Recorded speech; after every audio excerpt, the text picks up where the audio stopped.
Okay, I'm back, and to let you guys know, for ones who new subscribe, I want to thank you for that and welcome to the channel. I'm actually going to be doing a lot of these currencies coming up. I really got half of probably 180 some of these current foreign coins and banknotes, but I got a lot more to get. I want to try to get as much as the world as possible. I don't know if I'm going to do too much of South America and most of Africa, but I got some of those continents. I mean, my goal is probably to reach probably 120s to 130s out of 195 countries we have for the currencies, but I'm gonna try to do a whole world national of these. So this one is my return.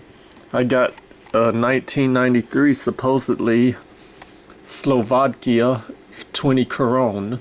They stopped bringing these into production in 2008. They started in 1993. This is supposedly a 1993, but they stopped at production on these in 2008, and they're being demonetized. And Slovakia switched to its currency from Koruna to the euro on New Year's January 1st, 2009. The National Bank of Slovakia started issuing these 20 Slovakian Koruna banknotes. In 2006, they were withdrawn from the circulation in 2009.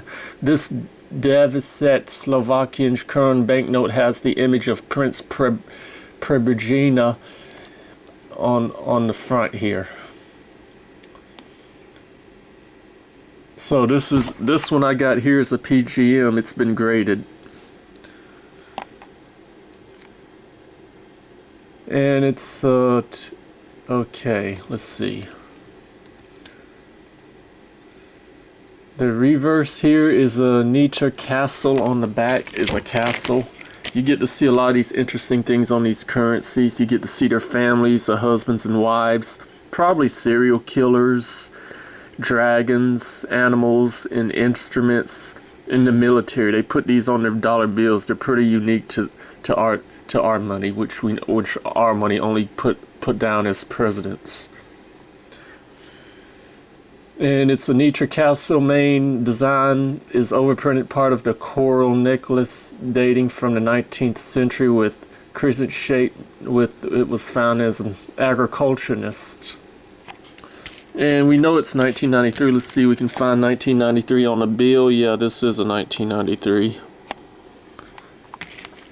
So yeah, like I said, they'll probably even have Muslims on their money and stuff and all that. Something we never even fathomed we putting on our money.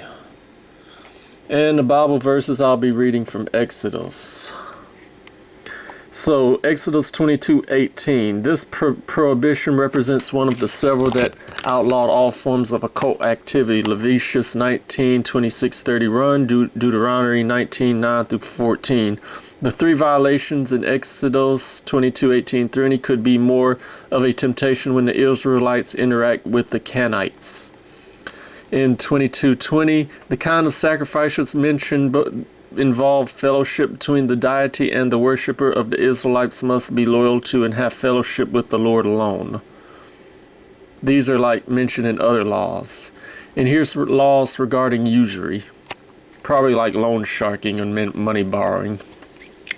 The Israelites were to remember who they were and their mistreatment in Egypt, and they were to remember that the Lord would take action on behalf of the powerless and vulnerable members of society. The word translated oppress in verse 21 and 23 through 9 is used in 3 through 9 to describe what promoted the Israelites to call out for help. They needed to avoid putting themselves in a position of the Egyptians. The mention of a pledge consisting of a garment needed to warmth at night shows that the loan involved helping poverty-stricken persons survive. No luxury or business ventures is in view. And here's another subject I want to hit on if I can find it. And here's the question. Why some people want to know, was America founded for freedom of religion? This is like what I talked about in a previous video. While religious freedom was a significant influence in goal, the United States was not founded solely for religious freedom, but rather to establish a nation free from religious intrusions and state-sponsored churches that plagued Europe. For the Constitution providing a secular framework for religious liberty for all, the First Amendment's Establishment Clause and Free Exercise Clause were designed to protect the free practice of religion and prevent the government from establishing favoring a religion. So I'll just read this first one most likely. The idea of a religious freedom or freedom conscience was a powerful motivation for many early settlers and founders, and individuals like Roger Williams advocating for separation of church and state. No state-sponsored church, the Constitution's framers rejected the idea of established church and thought the First Amendment established a secular government. And I'll stop from there. And here's another question. Could America be the new Babylon? The question of whether America is a new Babylon is a recruiting idea within certain prophetic and religious interpretations, particularly those focused on the book of Revelation. But there is no universal agreement. Proponents argue that America embodies the characteristics of the Babylon the Great described in the Bible, such as global power, wealth, seductive consumption, and spiritual consumption, offering a contrast to the ancient Babylonian Empire. However, this view is not a mainstream Christian interpretation, and other perspectives identify ancient Rome, the Catholic Church, or even the global system as a symbolic Babylon instead. So there is no universal agreement on that.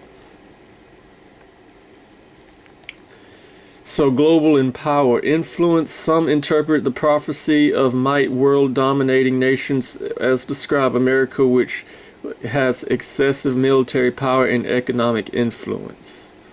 Arguments against the interpretation: lack of single mystery of Babylon.